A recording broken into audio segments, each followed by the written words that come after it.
Okay, and we are back with Esoteric. Last, the last part was a journey. We managed to break into the tea shop. We found a dead body. It's an elf. Shit's about to pop off here. So let's see what's new around here. So we can talk to Sneal. Let's go get the feedback. Oh yeah, we can try to behold him again. Okay. Not great. Didn't tell us anything else. That's alright. Yes, he says with a smile, putting away some of the documents before him.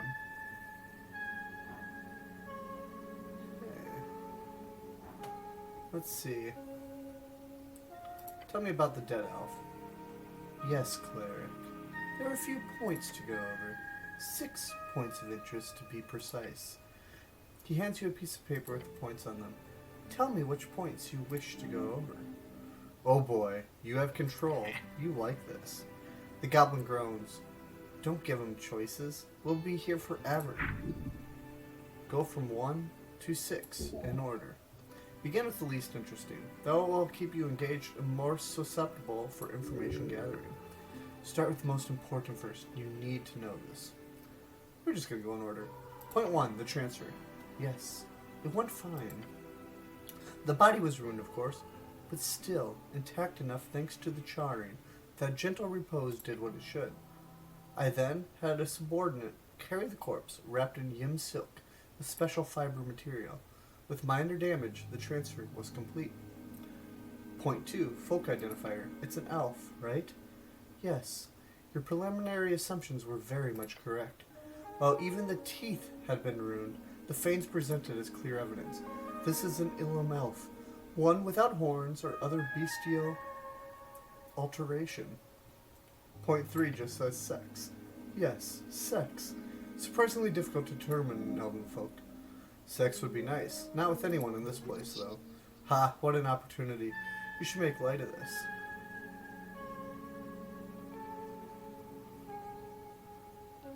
Go on. After much consideration, I've established that this was, at the time of death, a female elf. Tragedy. Interesting. Would it be less of a tragedy if it was a male elf? No. The pale man stares at you. Just say I like women.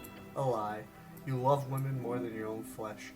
All of it was made to be sacrificed for them. He says nothing. He just nods, and he returns his documents. Can we please just focus on the points here? Point 4, mouth intact. It is. Which means you are able to cast Speak with Dead.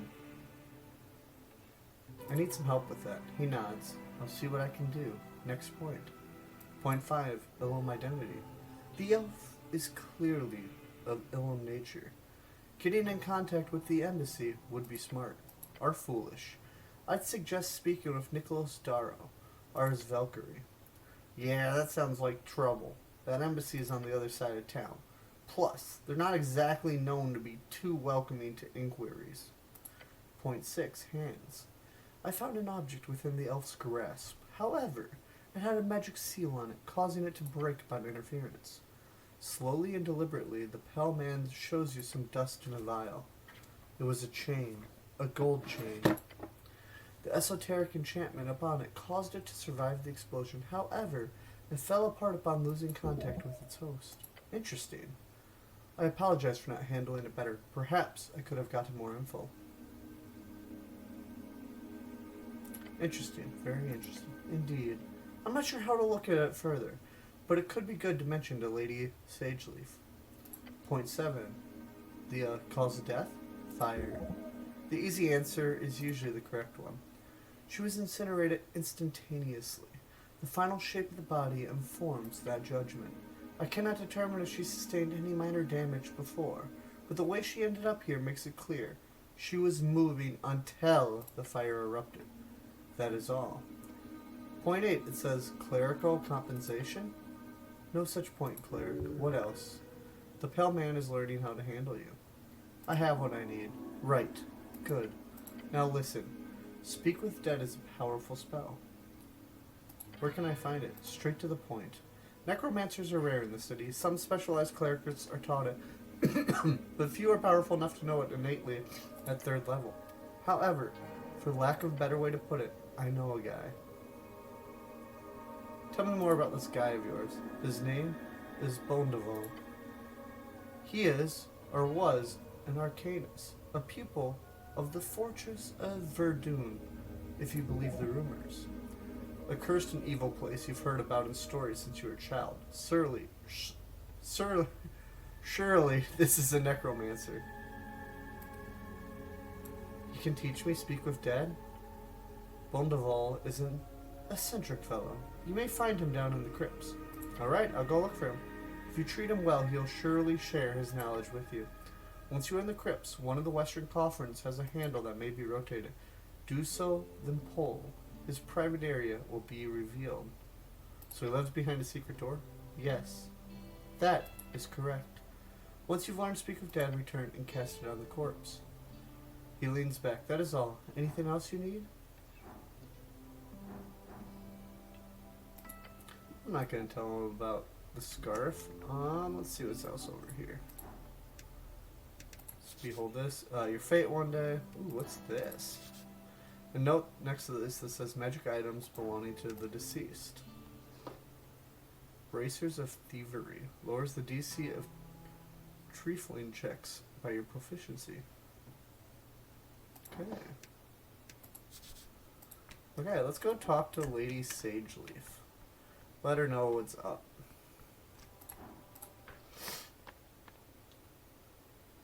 And then we can come back and talk to other people as well. Actually, I do want to go talk to the news. Oh yeah, that's right. Because if we cast Druidcast, then we can actually see the little guys all over. Oh no, we missed we missed the news. Okay. So we missed the person that was sitting up yonder. Missed a few things. Don't have a ton of money right now. Okay, yeah, let's just go to Lady Sageleaf then. Down we go, down we go. Ooh, do I have comprehend languages? I can't remember. Speak with animals. Oh, I have speak. Oh, darn it, and the cat's gone. What's this? Our Lady's apartments. Oh, can we go in here? Such a sneaky staircase. Nice find. Okay. Anyways. So, no animals we can talk with over here. There used to be a cat. Whoa! Look at that dude. Oh, we can't talk to him though. The other lobster. Okay, yeah, we're gonna have to go talk to him soon. Yeah, we have knock now. Cure wounds. Wait, did we get... we do have comprehend languages. Okay. That's cool. So we need to find a place to pray. Is this a place to pray? Prepare spells. Here we go.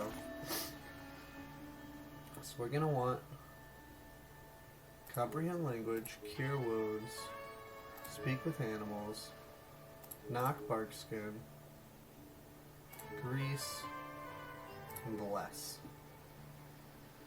Okay, cool. Yeah, okay, because this is one that we can use comprehend languages on, right? Garden monument. Embedded in the earth, you find weather-bitten stone in the shape of a spiral. Its edges are worn down, smooth almost, and behind you lies the head of what was once a snail statue. Whatever goddess symbolism this once denoted, time has ground it down. It is a monument to nothing now. There's something here, but can you understand it? Its purpose? Let's touch the surface. It is cold. Your hand runs across the stone, finding it more coarse than you thought. The ridges in the spiral are even smoother. You find they are not at all coarse. You realize this was most certainly an esoterically constructed art piece. What's more, you do feel the outline of script symbols. Your fingers trace them faintly across the spiral shell of the snail.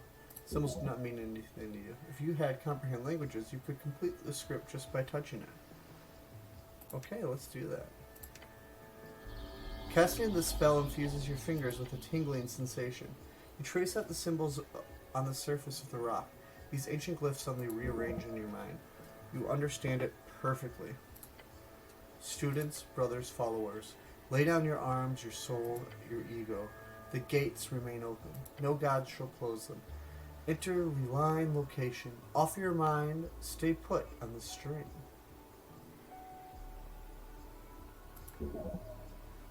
Reline location? That seems like poorly translated noun. This could be gate error. Could very well be a message from the keepers of Jor themselves. The spell fades as you finish translating the message. These are the words of very old people. Perhaps those who came before everyone else. Cleric? That is fine. We'll leave it alone. Okay, cool.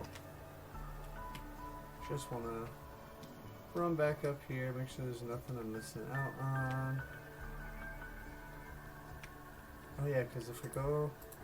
Can't go down there till after midnight, so I'll have to do that. Okay, yeah, I'll go to the labs earlier.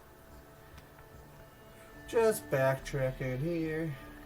You know, assuming you're all watching this on like 4 times speed. Then I probably talk fast enough. Ooh. The sacred river fights against the red rocks. Lady Sageleaf, we made some progress, and we're happy to share it with you. Okay, here we go. Lady Sageleaf. Ooh, let's try to behold you again. Hey, 23, not bad. Goblin Forest, level 18 Chieftain. Something is very wrong. Her eyes are striking your soul. Hold on to that feeling, or you will be consumed. She wields power you could only dream of, yet her actions betray her nature. Evil? Good? Is selfishness for one's own tribe the defining trait? This creature is no goblin. Though her desire lies heavily invested within this tribe, she is far older and far more dangerous than all of these servants of hers combined. Okay. Cleric? The lady leans back in her throne. You've returned. About the tea shop. Well, well. Her eyes focus in on you and the room seems to shrink. Go on, Cleric. Sneal takes a deep breath next to you. He's expecting the worst. There was a dead elf. She lifts her head and gives you a cold expression. Do you have an identity? It's an elf. She slumps in her throne, pondering for a moment. A headache into a migraine. Elves? Elium, obviously. May their forest burn for bringing such chaos to my streets. Her words strike fear in your spine. Yes? Anything new to report? Perhaps something actually useful? Okay. So 20. Oh, we'd have to get pretty high. Let's go through these other ones and see if that will lower the intelligence one. A brooch survived the flame. A brooch? Show me now. Okay. The lady inspects the leaf in her tiny hands. She senses its esoteric nature. Tacky, typically elven, and magical. Her eyes lift, landing on you, yet also ruined. What do you think? If this brooch was indeed destroyed by this inferno, then the origin of that fire must have been magical. That is what I believe to be the case. Who walks around with a melted magical brooch? True. True, it's pretty strong evidence. She turns it over in her claw. The brooch itself is indicative of high-ranking elven power. This symbol is worn by members of the Mender's court. The Mender? Elam! The dragon growls at you. Her witlessness has spun this band into chaos more times than I. She catches herself and mutters through her clenched mouth. If her shadow is responsible for this symbol, the foulest symbol in Asken, the mending tree. Arroyo? That makes it easier for your limited human sensibilities. Yes. Worn? What? Worn. As in, I wore it. She just stares at you.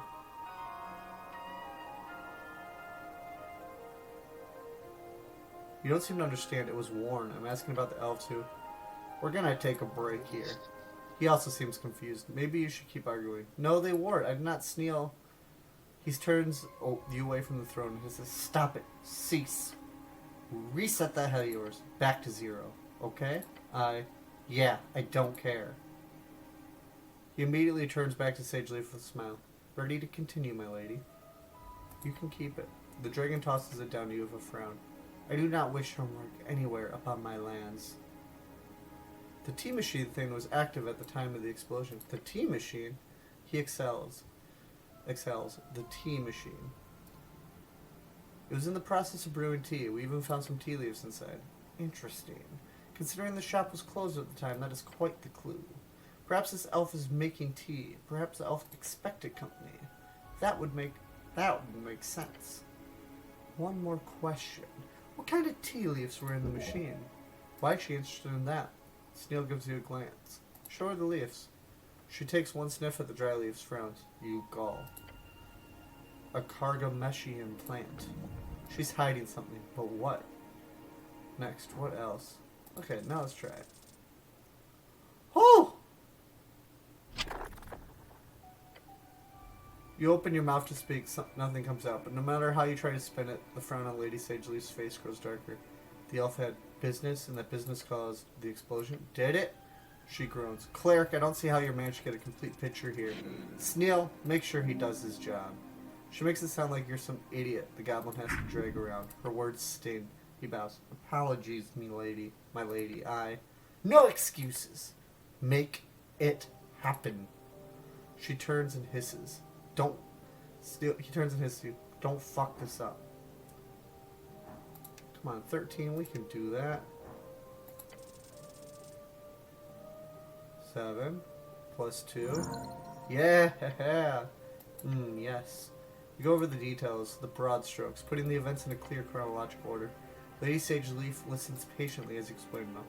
The tea shop owner was not there, but the elf was. The elf clearly had a reason to sit in a closed tea shop. The elf was in possession of a fully stocked necklace of fireballs. The goblin chieftain's lips curl in a slight smile, which then turns to a grim frown. Go on. She finds your explanation intellectually stimulating. Time to lay out the entire plot from the beginning. One thing that didn't make sense to me from the start was, why a tea shop? She shrugs. Why indeed? He glances between his queen and yourself. Careful now. You know the truth. You understand it.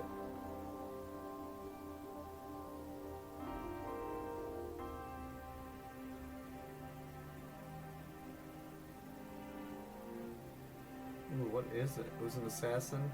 Assassination was overkill. It was to send a message.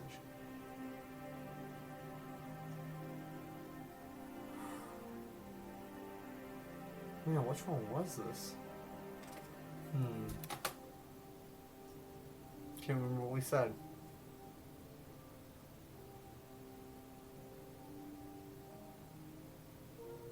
I think it was probably an accident. She contemplates your words for a few seconds. A deal, you say? Would not surprise me. Drummer appears exactly the type to meditate nefarious business. I do not believe for a second this was a planned attack. There are too many important targets, so close. Had it been a simple fireball, perhaps. Sneal, do you know how rare this artifact is, the necklace of fireballs? He nods. Exceedingly rare, my lady. Perhaps not a single bead. Those float around the coast from time to time. Still expensive, but remnants of the coast war. Each bead, if detonated together, would result in a blast increasing in power. 1 level per bead, and 1 level per bead, and it starts on 3rd level, as any normal fireball spell would. 9 beads would then mean the blast was above 9th level. Yes, cleric. Her smile widens. 11th level. She speaks the words like they're delicious. By Yorth. Simple math, the goblin says, looking concerned. Yorth, pray tell. She scoffs loudly and with an air of annoyance. I'm just impressed the dwarven masonry still stands. I assume such power would tear reality itself asunder. But no, it's simply scorched a lot hotter. Could also mention there was a gold chain in the elf's hands. A gold chain, as in, that must be the necklace then. It actually survived the blast? It turned to dust after it was removed from the corpse. The goblin chieftain clicks her tongue and leans back in her throne. Interesting. Once spent, the core chain must have retained some magic. Until trifled with, of course. The lady glances at Sneal, then back to you. Well done. You've convinced me of this perspective. For now, at least. The lady grows silent and begins twirling the ring on her finger. How's the cleric's health, Sneal? Health, my lady? Do you believe he could require some magical assistance? The goblin mutters and gives you a good look. Yeah. Ooh, ring of regeneration. She takes off the ring and tosses it to you. Wield it well, human. It will keep you up and running. She leans on her claw and glares at you. This joint venture is not yet finished. Sneal, cleric? Yes, my lady. You need to find the responsible party and bring them to justice. This is what you do, is it not? Oh yes, always. Good. The elf might be dead, but I'm certain whoever is responsible here is not. Speak with the relevant parties. Find out everything about this elf. Locate the missing witness. This Frank, son of Frank, dressed in yellow. Fake name or not, if he can be found, he must do it. You must do it. Then there's the question of the poor fool drummer, of course. You have until the election, cleric. Be quick about it. Time is running thin. We're sure to look for this tea shop on him. Who knows? He probably already left the city. If he's stupid enough to hide in some corner, coward like the craven fool he is, then find him and make him talk. Do you know anything about this dead elf? She groans. There were words of a certain elf making friends within political circles here in Tolstead. I'm assuming this is the one. I would suggest speaking with those connected, the Asgels, for their involvement with the tea shop, Viskin for the post-mortem, and of course the corpse itself. That you should be able to handle. Any more info on the missing witness, the Frank, son of Frank? Not much. Some whispers about a man dressed in yellow rushing downward. Perhaps he fled into the city below. The fellow's probably dead or dying in that case. Either way, find him. Fine. Keep at it. Okay, so we already reported all that. What are you voting for in the upcoming election? How dare you tread onto such volatile ground? Here, in my chambers? Yes. Really? Her eyes pierce your stout figure. You meet it. You dare ask my political opinions? Yes. Well? Okay, well, I haven't decided. Oh. Her eyes dart around the chamber to her subjects. Then her gaze lands on you once more. Yet, that's the best answer you'll get. So you're not leaning in any particular direction, or no. And I encourage every one of my subjects to think for themselves on what they wish to vote. She knows every goblin in her tribe will just vote for her preferred party if she were to express her thoughts. So she doesn't, to keep the tribe unaligned. Okay. Ooh, dusk. Oh, let's go get our spell book. Our spell book. Gotta go get her spell book.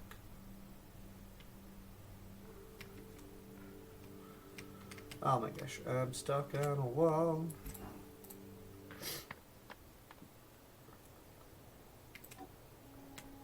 Okay. The hatch on the door swings open. Hey-o! A pair of yellow piercing eyes gaze at you from beyond the veil of bushy feathers. I'm here to pick up my book. Yes, yes, it is done now. Now you pay. Payment, how much? The process was quite complicated, but I handled it like the pro I am. The final cost is 250 Norvegian crowns. Pay now. You can purchase a basic spellbook for 50. However, if this bird is so proficient as he believes himself to be, then it would be worth the cost. Let's try lowering the cost. Nope. Okay. Got a 0. Easy, just say, can you lower the price? No. Shit. Worth a try. Okay, pay 250 crowns. Pour in all 250 crowns from your pouch of holding, and out of the slot of the door, you see the end of the paper wrap book. Take it. Take it. You open the wrap, discovering a wildly bound book. Its papers smelling like a fresh, damp forest.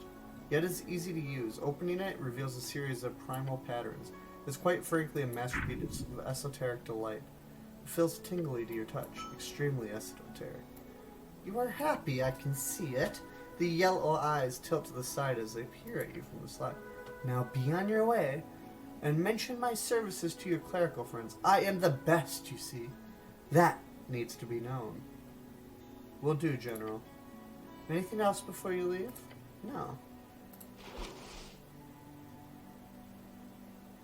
Heck yeah, we got it. +2 wisdom. Ooh. Yes. Finally got something there. Ooh, gives 1d4 +1.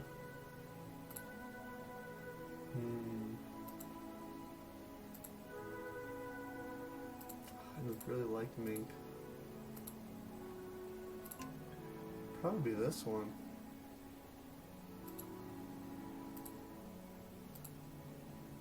+2 charisma.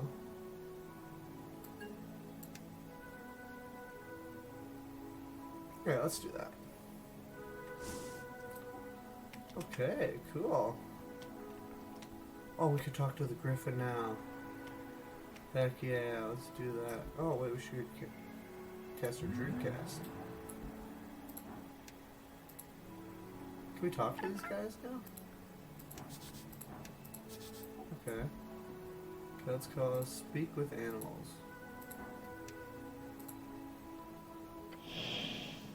Magical Griffin. Mythical beast looks at you with intelligent eyes. Hungry eyes. Speak with animals. The bee spreads its wings. You may address me as Giorgio Valzantico.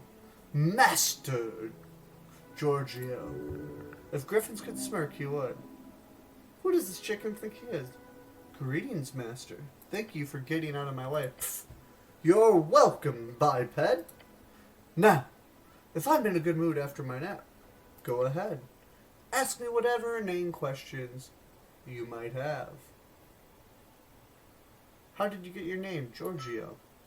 My father was, oh my gosh, Tisla Magari of House Valzantigo. We are bred to be perfect, the griffin growls, leaning his beak in towards your face. Interesting, the griffin must be one of Vita de Re, typical racing breed. I see, so you originate from Vita de Re. That is correct. Of course you've heard of my home commune. VDR is the greatest city on the coast.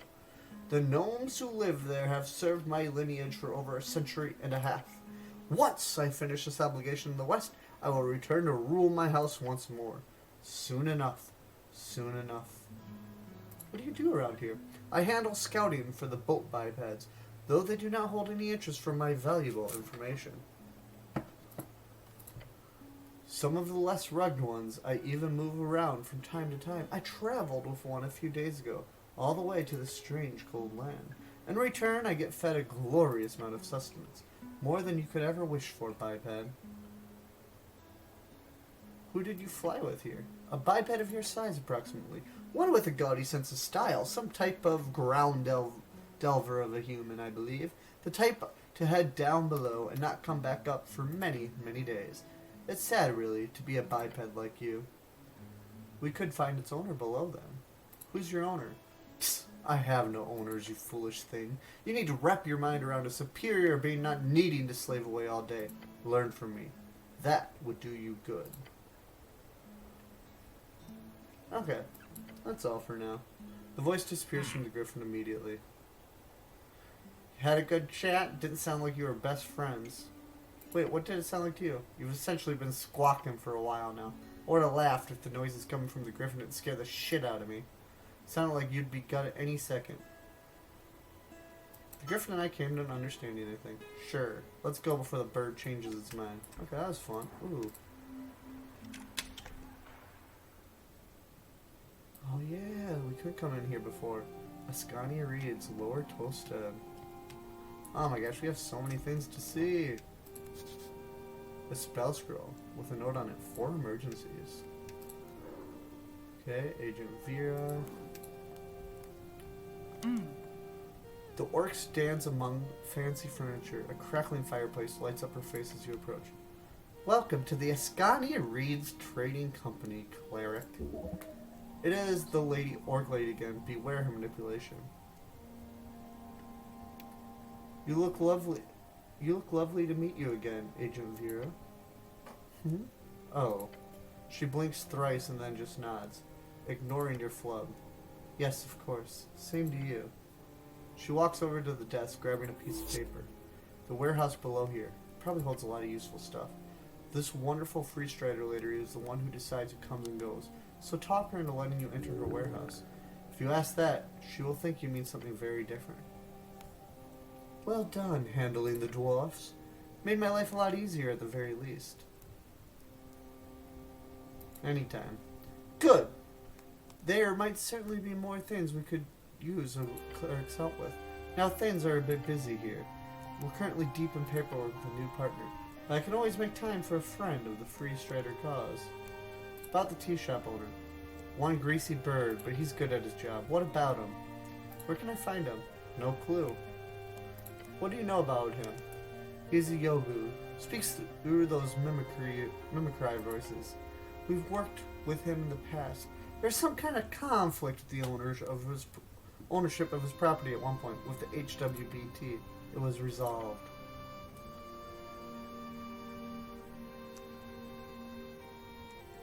Tell me about the griffin on the roof. Griffin on the roof? The orc laughs at your words.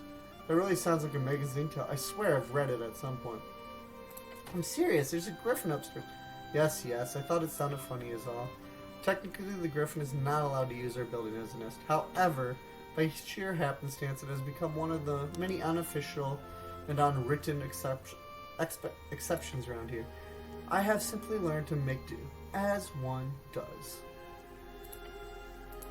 Yes, let's leave it at that. Vera is avoiding answering many things about this creature. For one, because she does not wish to think about it.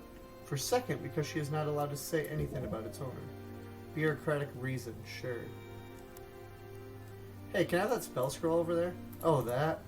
Just a little something left behind by my superior during his last visit. Don't touch it, please. Need access to the Guildwell Hub. Of course, we could have that arranged. Takes some time, of course, security clearance and such, unless... I suppose it could be sped up if you were to help me out in the matter I'm dealing with at the moment. Would you be interested? I can hear it out. Great! She walks over to a drawer and pulls out several papers. I've got a perfect task for a strong cleric like yourself. You are. She stuffs the yellow documents in your hand. AEFAs. A what? An Ascani Economic Free Strider Accord. We've been unable to hand them out previously due to a number of legal reasons that are being stripped away if we land in a good position in the future government. So in preparation, we're opening talks with a number of local entrepreneurs. Having these handed out by an official cleric would make the process a lot more official. However, greatly expediting the process, at least our numbers seem to indicate that folk are much more agreeable to city officials than our own staff. I'm guessing you can assume why. You want me to hand out pamphlets? Oh no. She taps the documents in your hand. These are legal documents showing every clause in the local EFA. Very generous terms. That will greatly assist the local corporations in growth, revenue, and stability. We're not all talking, though. We do actually support local infrastructure and businesses quite heavily. And the first step is getting those businesses to actually join our accord.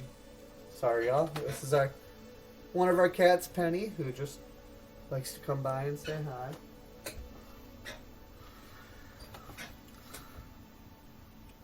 You want me to hand out contracts? Yes, mostly for them to take a look at. But once we get 3 Tolstead businesses on paper, we'll have our pre-election quota. This will make my bosses very happy. This would make me very happy. 3 businesses, huh? Yes. Of course, if you want to deliver them to more, just go ahead. The businesses need to be established, but not necessarily registered. If you're not sure, you can hand them out anyway. Off the top of my head, I can recommend visiting Vishkin's Lich House and the Drunk Sphinx, of course. But I'm sure you can find more. She winks. Come back once you handed them out. I'll be sure to return the favor. Okay. So we can do that. Let's see. What's here? The rug is a fake Fruk Fromm. How very glib. A framed article titled Octavio Durelis, Hero of Waterline. Ooh, what's this? An incredible sword hangs upon the wall. Well, we're not going to steal it. Spices extracted and juices of the most exotic varieties. A coastal hemisphere. You approach the hemisphere. The 8 bands you see, Devani, Torum, Askin, Reeds, and Vorgani It accurately depicts the best calculated distances we got. The upper bands, those filled with the forces of good justice in the Norvegian way, foolish way to view the world, where one side of the world is on top of the other morally, as if the tares of the world are in any way lesser in one part of the world. It is, though. Askin is a peaceful band in comparison to others, thanks to Yorth. That is an ignorant statement based on your own experience and nothing else. Look at Devani Torum, a pointy coastline centered around its mountainous region at its center marked as Peak of the Gods. Unnatural formations and shapes litter the landscape around it. Gate era remains, signs of the divine battle. Further inland you see a vast flat plain divided into perfect squares, some with a moat-like rivers surrounding them. A name spans the area. It says Golden Horde.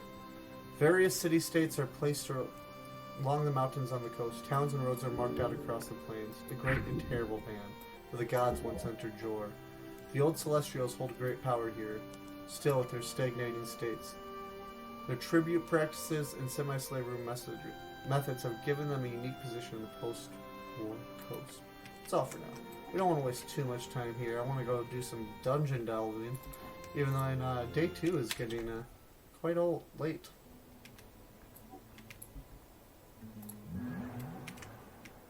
Yeah. Oh! What's that? Goods hatch? How did I miss that before? Let's go check that out.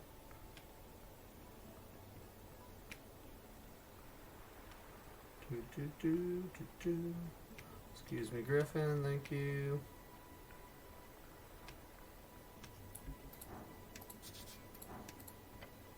You approach the goods hatch. I can't believe I missed this before. Okay, Penny. We're not gonna crawl all over the desk, okay? Be a good girl. Just relax.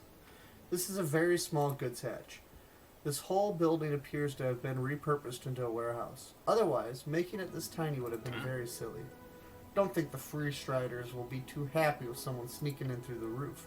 The goblin squats down and grabs the rusty Hainella. But damn, look at this rusty thing. They really don't value security around here. We get +4 on strength, so let's do that. Hell yeah. With just a bit of force, the lock shatters. There we go. Great job. As you peek inside, you see a rope attached to the wood tumbling down into the open space below. Sweet. Then we can actually climb back up. Didn't think of that. Let's see how well this rope holds up. Meek will help. Meek will help Master climb. Meek can hold rope with teeth. Very strong. Okay. Let's save real quick. I might just mess up my save file here, but that is part of the fun. So I guess I shouldn't have saved. I should just roll with it. Okay, let's see what we learn in the guild warehouse. Several potion boxes are marked with tiny bird symbol. Crate with a rhythmic thumping noise coming from inside. What? So we know it's a bird folk. It's just a crate, right? But what's that rhythmic thumping noise? Well, let's find out.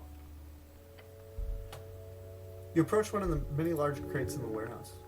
Why is there a rhythmic thumping noise here? It's coming from the box. Knock on the crate. As you do, the drumming noise stops, and after a short break, it starts up again. Your companion gives a tired shrug. Come on. Okay, let's open it.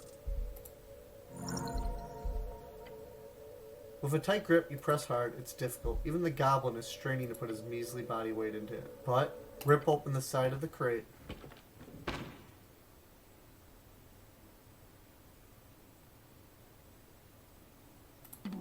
Ruffled feathers updated. I can explain. Dunk, dunk. You watch the wingless, crowed-looking creature scrabble to compose himself. Drummer. This is Yubekadori, often shortened to just Yobu. The Birdman lets out a strange throat noise, then makes a series of nervous chuckles. He's inside of a shipping crate marked for export. He's clearly trying to flee the law. Maybe he has a good reason to escape. Is this fellow in danger? You're not trying to leave the city, are you? No, don't. That's not something. His voice shifts to a higher pitch. I would do. I'm just inspecting the wares. Warehouse wares. Dunk? What's that sound? What, Dunk? That. I'm not. Dunk? So you're inspecting wares, are you? Yes, I'm a local entrepreneur. He is trying to assert himself by sounding like a tough guy. The AR, they're my supplier for tea and sometimes coffee. This bird is not dangerous, only slippery. Coffee, isn't that illegal? It's not. Difficult to get, but not illegal. So you're inspecting goods inside a crate, inside of a sealed warehouse? Yes. What, you don't believe him? Does the trade company know about you being here? The bird hums like a bird and just nods. How incredibly rude. I said, do the free traders know about your presence, good sir? Got a dunk! They of course. What kind of goods are we talking about here? He grabs a skull of Enki exoskeleton from the crate. I have a great plan. I'm planning on renovating my shop with these. Protection. Reach forward and touch the exoskeleton plate. Your hands glide over it. Smooth, hard, a perfect defense. The bird stares at you as you caress the chinton in his claws. Don't? Renovating with that? Uh-huh. Sounding like a young, naive kid. Nuh-uh. He's lying. Why is your voice so weird? I am Yobu. The voice leaves the bird's throat like a drum on fire. That's bird folk from Yemen, then. Oh, yes. Yobu, we've no voice of our own, you know. Like, you know. I get it. Us oppressed folks need to stick together so we can find our voice together. That's what democracy is about. The bird glares at you. No expression in an expressionless face. Dunk? Are you aware that your tea shop has exploded? What? He knows. The bird mimics the sound of a young and shocking man. What a horrible end! Dunk? Shocking revelation. You didn't hear the explosion? Sorry? He holds up a claw to the side of his head. Oh no, he's got a hearing problem. How sad. You see your companion rub his eye. Stop messing around. This is serious. Yes! I understand. Infuriating. You've been down here for how long exactly? I am expecting many wares. Yobu birdfolk are able to survive for up to 2 months without sustenance. You're pretty bad at your job, Mr. Drummer. Sorry for being pretty bad at inspection. I try my best. Do you have any enemies, Mr. Drummer? No. Everyone has people tend to dig me, you know? Sure. Tell me what happened on the morning when it blew up. Oh, it was all normal. Empty tea all morning. I had business on Water Lane over noon. Busy since then. This is big shock. Awful news. I didn't even had no insurance, sadly. You got something to ask him, Snail? Nah, he's clearly telling us everything. You can sense him thinking everything he wants to say. You hear the bird let out a hearty laugh. If he had a voice of his own, it would be a nervous laugh. No worries. I'll get back on my feet. Always do. I'll just go back to inspection, and you know where to find me.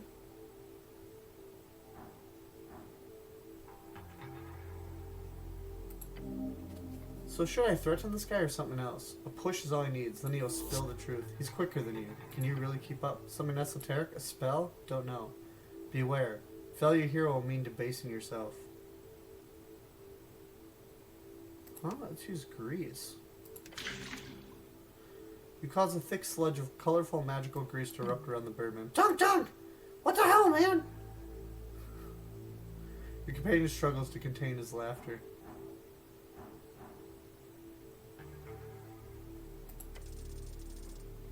What? Oh my gosh. The way the bird stares at you. He is too powerful. You must submit. What? There's no way for you to break this bird. Your only chance is to bend a knee. Mr. Drummer, I'm here to protect you from those who mean you harm. Oh, you are safe. Now tell us your side of the story. I. The bird sputters around for a moment, then he pauses and scratches his beak. You seem to have inadvertently given him room to trust you. He'll speak now.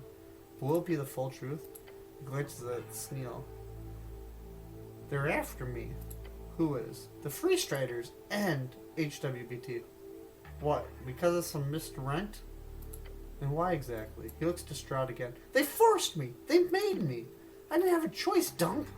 Blackmail. Knife to my throat. I was trapped. They had me by the balls. So you're hiding from the Free Striders inside of a Free Strider operated warehouse?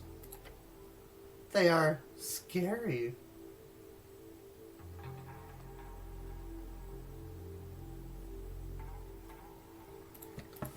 But not very bright.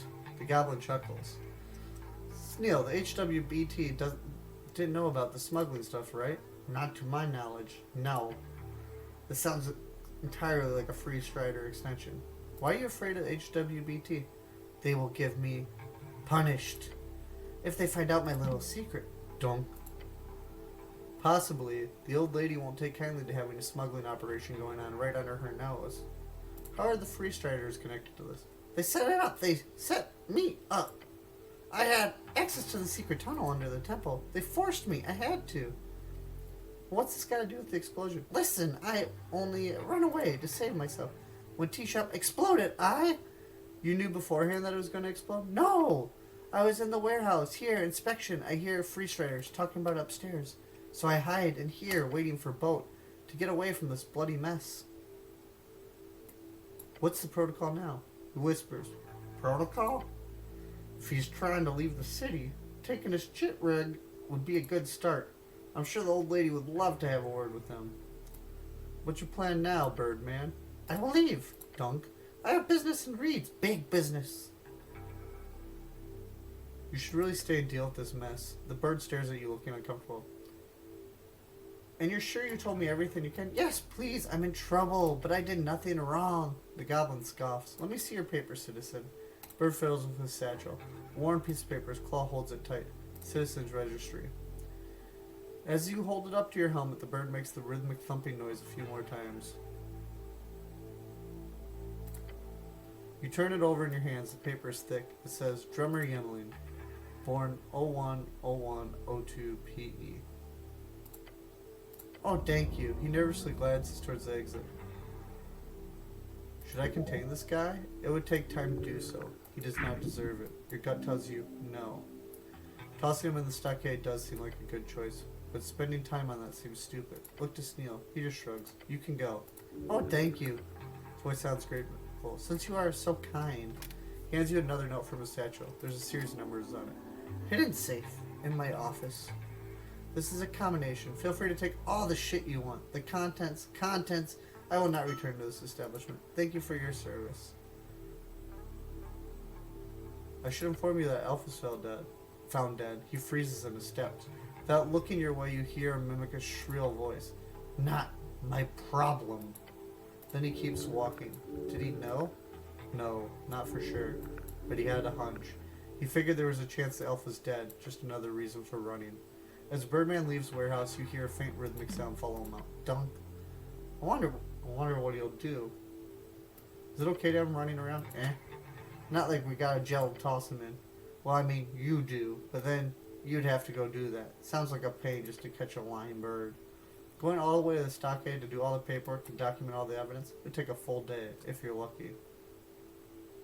Cool, let's go. Tiny bikes. You stare at the rack of hanging tiny bicycles, some of them very tiny. They're covered in dust. They are extremely expensive if they work. Few pocket bikes are functional these days. These bikes don't seem to do anything. You want one? No thanks. I'm assuming they're broken anyhow. They'd never leave actual functioning pocket bikes in a place like this. Way too expensive. Sneal looks around. You stare at the tiny bikes. Try touching one of the tiny bikes. Quick tap reveals the lack of any esoteric tingle. The bikes are unusable, permanently stuck in their tiny form. You stare at the tiny bikes. Let's leave them.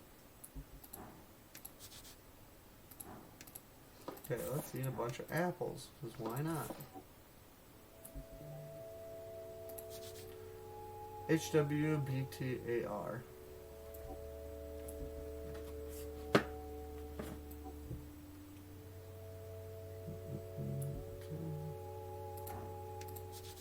A helm and sand. Ooh. +2 to dexterity, -2 strength. You pick up the polished solid helm, sand flowing from its orifices. But before you remove it from the box entirely, you sense your scarf rushing to your aid. You can see something shift in the sand in the crate. No. It is the sand that is shifting. Hmm?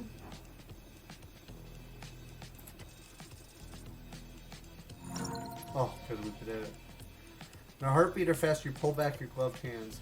He watches the sand attempts to rush forward, the shape of its slithering esoteric creature, and just barely graze you before slinking back into the box. Then the sand goes still once more. Nice job. But yeah, the sand isn't really sand. Good job getting that helmet though. It looks really nice.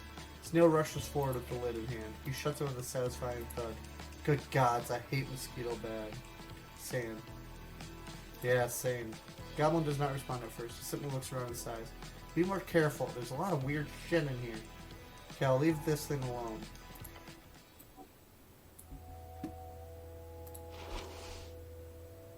Okay, so we got the helmet. Nice. +2 dex, -2 strength.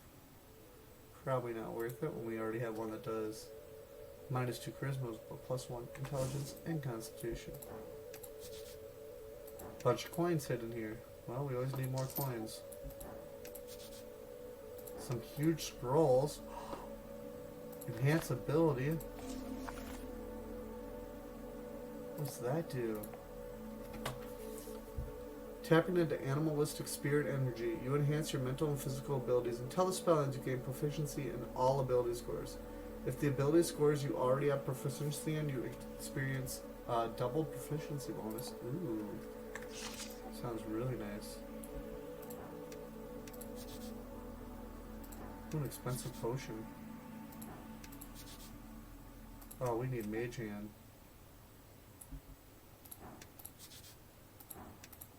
Ooh, one of these potions looks esoteric. Potion of healing. Okay.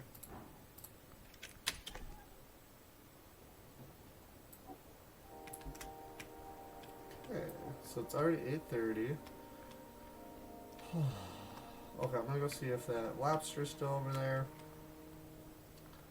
And then... did we go to the bar? And then down into the cavern?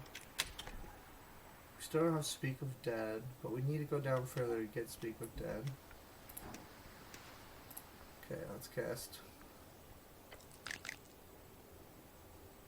Speak with Animal. Your magic causes you to hear a tiny sound from the crowd, a sound that turns into a squeaky voice. Hey there, big fella.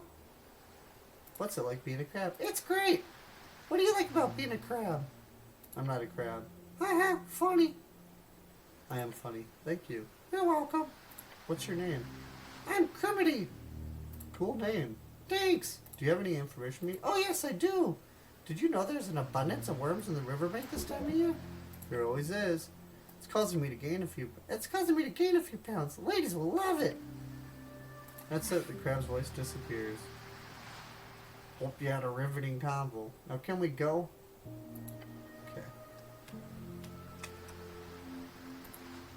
You level up? Look at that. So we can continue the path of wisdom. I'll keep our strength going up.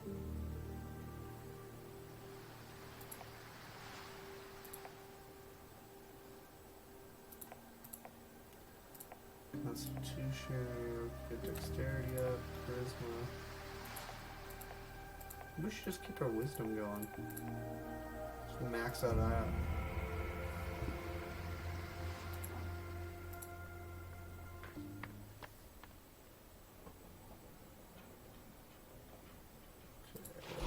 How much incense do we have? Yeah, we have a ton. What's ooh.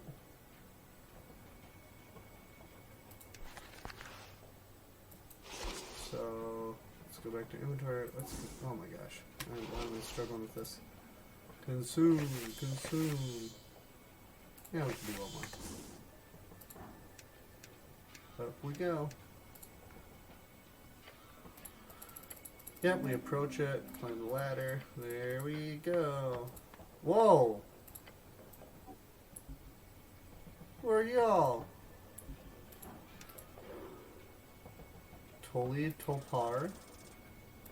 Okay, learn nothing. Cool. Who are you? Sten Buskin? Okay, human, Yorkfolk, level 1 unemployed. Boy named after the dwarven word for rock. He likes his friends. They're his only friends.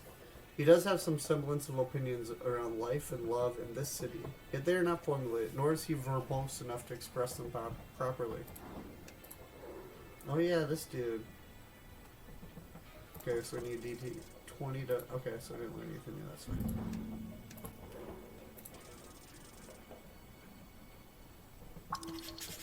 Okay, this is a shitty kid, but kind of fun too. If he was your peer growing up, he'd be one of those fucking bullies. That's not really a massive negative on his part. Pretty much every well-adjusted kid bullied you, but he's got some conscience growing inside that skull of his. If he is surrounded by good men, he'll turn out fine. If he is surrounded by evil, this is what his life will build. Okay, let's start with talking with you. Oh, okay. I like your hat. Thank you, Lord Cleric. The boys greet you with a hesitant collective grunt and mumble. Cleric. He gives you a slow nod. You boys having fun here? Yeah, I mean, no. We're holding a meeting, an important meeting. In fact, you just joined us in a time for a roll call. Now, I have to say, I'm not exactly 100% on board with how you solved everything down here on Waterline, but I respect your work immensely. Working for a city must be incredibly demanding. What a celebrity, the goblin whispers to you with a chuckle.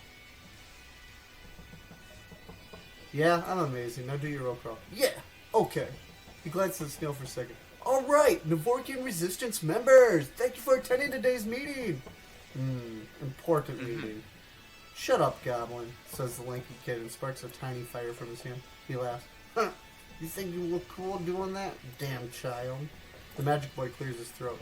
Esoteric initiate Yorf Nissi here. Oh. The large one stands up and raises his fist in the air. Stand Booskin! Yes! Don't shout, the quiet kid mutters. I'm here. Roll!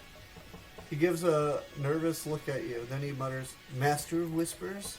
Your companion stifles a laugh. I told you it was a bad title. You should be first spy. No, that sounds like a magazine protagonist. And Master of Whispers doesn't? It was the official title of your spy master. Do I look like a master? He hisses. Then he goes quiet once more. Rollo awkwardly clears his throat. Also present is the visiting Lord Cleric and his helper. Oh, I'm the help, am I? Look at the bottles in the corner. They've been drinking.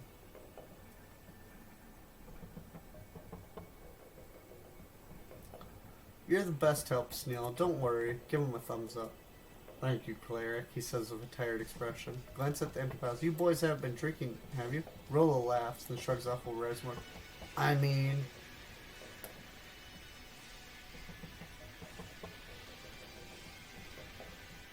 That is okay. You're free to do as you wish. I'm not so stiff that I'm unable to allow you to act outside societal standards of decency. Oh, okay?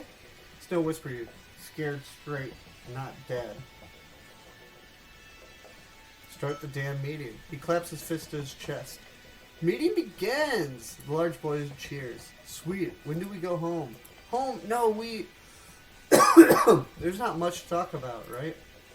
Yeah, my dad doesn't like it when I stay out like this. Come on, you guys! The election's just around the frickin' corner.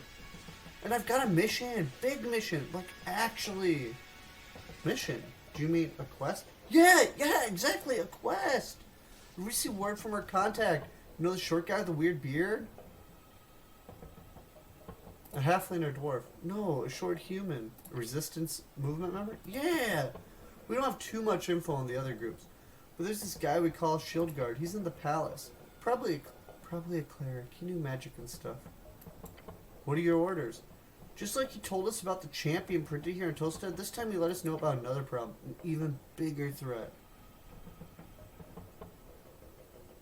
Gender inequality? No. Lover's pox? What? No. Capitalism? No. What kind of racism? No. The disillusionment of youth? No. The lack of religious fervor? No, but also, yeah, but no. Asgelis? No, not this time. Free Striders? No, it's... No, wait, yes, it's the Free Striders. I knew it. He told me that the Ascania Reeds Trade Company, that's a Free Strider company. They have some very important documents in their offices in Waterland. Specifically, A contract for a deal called the Harbor Accords. He wants us to... Actually, he doesn't specify on what we should do. He never really does, but he strongly implied that we should seize it. For the state. But you know, without being detected. Stealthily. He wants you to steal from a free strider company. He wants us to seize it. Stealthily. Tell me more about this contract. It's apparently very secretive, but the contract is kept inside of the office. What do you know about this company? It's an evil free strider parasite sucking the city from its resources. It's all made clear in our manifesto. Can I read it? No, it's members only. You only get to read the manifesto of the organization after you already joined? Yes. Don't join. What do you know about the building? I heard it's guarded pretty heavily. They got a hippogriff on the roof. Griffin. It's a griffin. Whatever. Don't think that's magical lock, though. There's usually hard for places with a lot of movement going on. The goblin squints. You sure know a lot about security, kid. In response, the kid looks around. My brother works as a locksmith. He does arcane locks sometimes. So what are you going to do? He thinks for a second. We need to sneak in when it's dark. Locate the safe and crack it. It's apparently hidden behind a mirror. The info wasn't very specific, but hey, how many mirrors can they have, right? The boy silently, intensely glanced around the roller mill. Like I said, Dad doesn't want me to be out on the streets at night, so I'm gonna skip. Isn't stealing illegal? Yes, Stan, it is. Don't be pussies! Leader gives a frustrated out. This is the real deal. We can make a difference. Rolo, I don't think it's a good idea. You know what the free striders do? Oh yeah, litigation, litigation, litigation. I agree, it's a bad idea. Damn it! He turns to you and opens his mouth, and he closes it and shakes his head. He has a mission, yet is unable to complete it. Perhaps it is a quest truly meant for you instead. Well, screw it. We'll make up some excuse. But that sucks. Unless the cleric here wants to do it, then yeah, sure, we'll skip.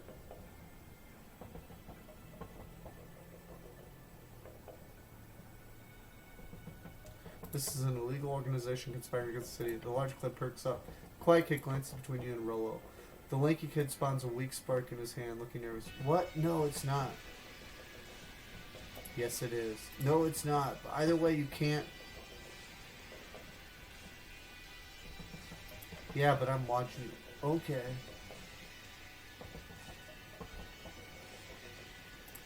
I'll do it. I'll get the... What? Awesome. I'm intrigued, but we'll see if I could be able to get... Sure, I mean... If you can, that'd be awesome. Don't get caught or anything. If you do, you don't know us. Sure. He nods. Good luck. Yours be blessed. Alright. Well, first let's check our questing tree, because I think I have 2 ones to complete. Start with ruffled feathers.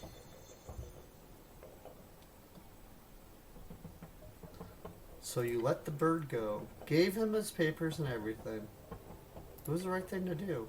Sure was. That was a fine outcome, living up to the free strider ideal. Everyone should be able to come and go as they please. The free market is built upon the ability of movers of goods, from merchants to sailors to dock workers, be able to transfer themselves into situations of required labor. Basic supply and demand. Supply and demand of people? Hells yes. Freedom of movement. It's literally the most fundamental part of the free strider block. In the real old days, the only people with resources to travel around would be aristocrats of society. In the real early days, that'd be the top dragon servant, the top slaves. Then during the last few centuries, that changed. The average person suddenly got the ability to move. On a societal scale, sure, but also in a geographic sense. Each of the Arcana splinters dealt with it in different ways.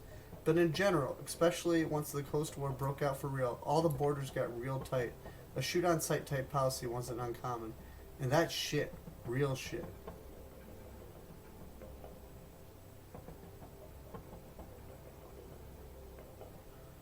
Agreed. Borders are bullshit. Real bullshit. Let's go over the facts here. The number one cause of starvation, poverty, and economically related suffering is the general lack of prosperity. Historically, it's understandable why peasants and kings, or early arcanists, don't really get this, because they just didn't have any reference point. If things like were always terrible, you wouldn't even know what good is, right? Then comes industry, mass production, both esoteric stuff, access to free food, healing services, teleportation, and the fundamentals. Textile factories, metal refining, and transportation. All of it giving way to an unprecedented amount of prosperity for everyone. It's like cheating in the economy. Everybody gets rich all of a sudden, even the old aristocrats. So then you have the question of nation states, of borders. You can move an argument. You can make an argument that freedom of movement goes against certain ideals of nationalism. Sure, you can't completely lock your own people away from others. You can't stay out of the global trade. You lose the authoritarian touch. In return, you get a supra-magical economic boost, one that helps everyone. You know those Asgals that hate free striderism so much? This is the point where they all shut the fuck up and sit down. Because Asgalism didn't make anything better. Not anywhere near the degree that opening the markets did.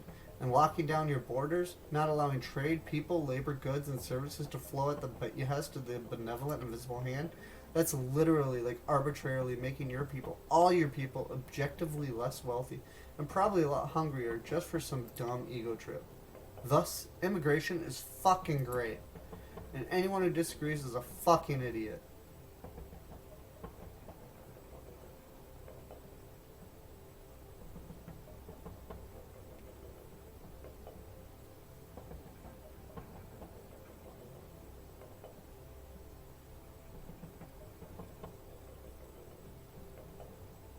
Whoa, so many ones.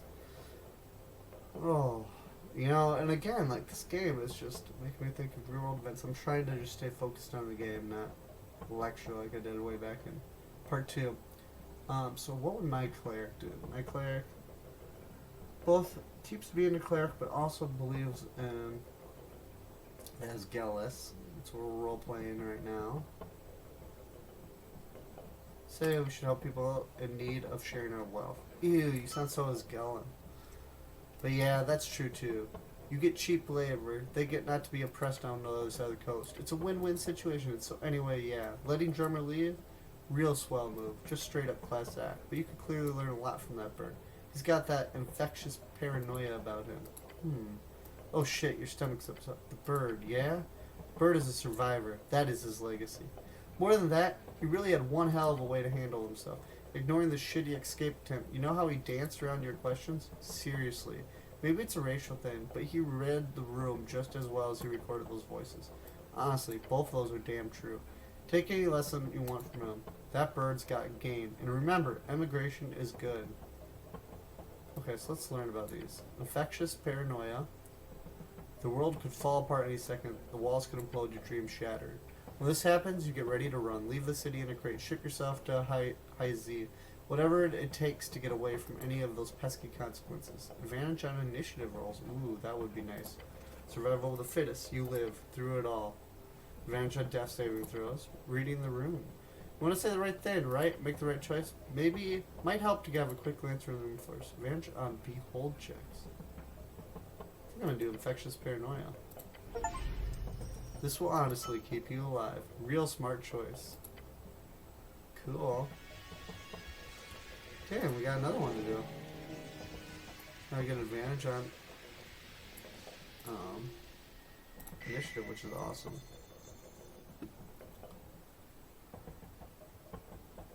What is loneliness? Excuse me? What is it? That feeling in your chest, that knowledge of lacking or being without, the thin hanging veil-like and the connective tissue between others. Is this something, or is it simply void? Why are you asking such a weird question? It is on your mind, so you come here to solve a mystery. Yet, what you find is everything working against you. Someone must really not like me. Do not worry. Only your presence here is due to the grudge, not the difficulty of this quest. Political forces working against each other, not in direct competition, but indirectly. As the election looms over all folk, a coin lord who wishes nothing brought to light under his reign, a chieftain who wishes to hold her domain tightly, caught between a poor woman and a tea shop.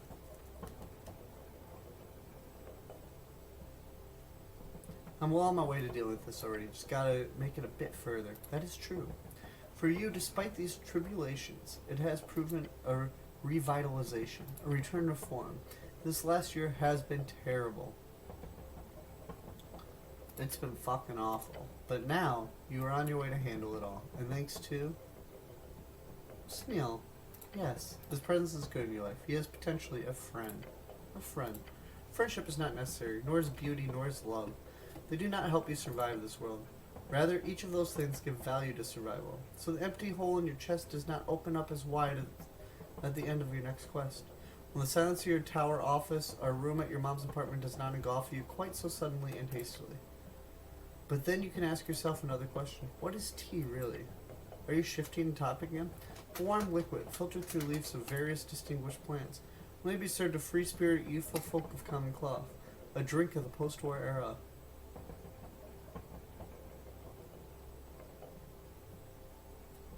And then the drink explodes. It does not, however. You see, at the center of Norvik, in this middle of the chilled river Torna, sits a fortress. One filled with folk, each of them flowing through the alleys and tunnels and streets, at the center of which you find a tea shop. Stepping through its doors, you're immediately hit with a wave of exotic aromas. There are folk of all kinds debating, playing music, and exchanging ideas within these walls. Stack of newspapers thrown about your tables.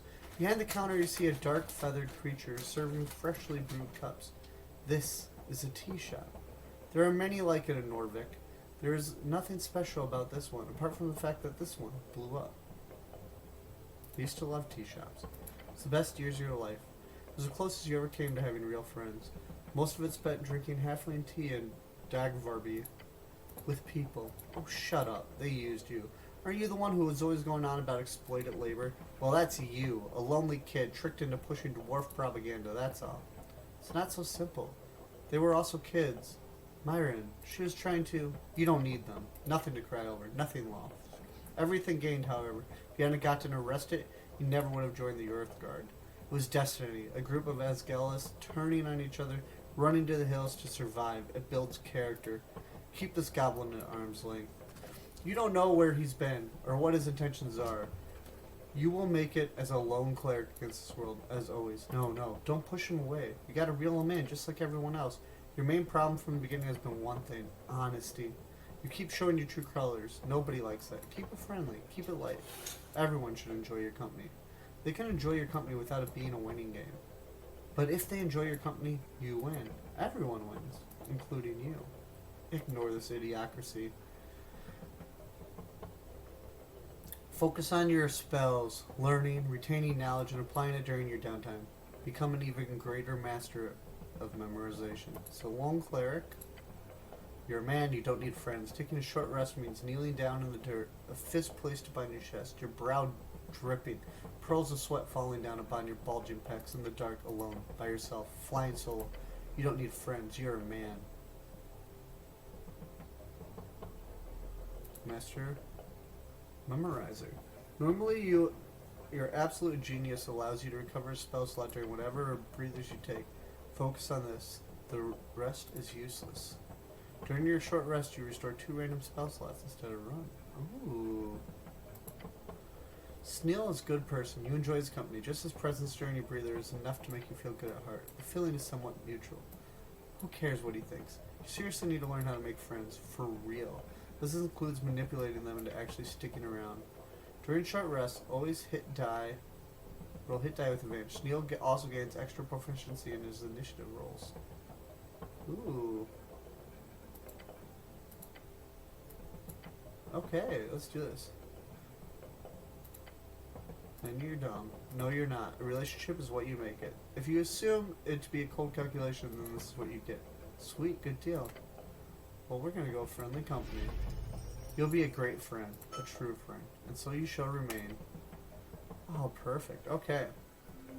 Now, sadly, I just got a notification that my headphone's dying, so I'm gonna pause this part here, and then actually maybe I'll just upload this part and then we'll continue this for next time. Thank you for joining me again. You're all wonderful. A little bit shorter a part here, only slightly over an hour, but the next part will be out soon.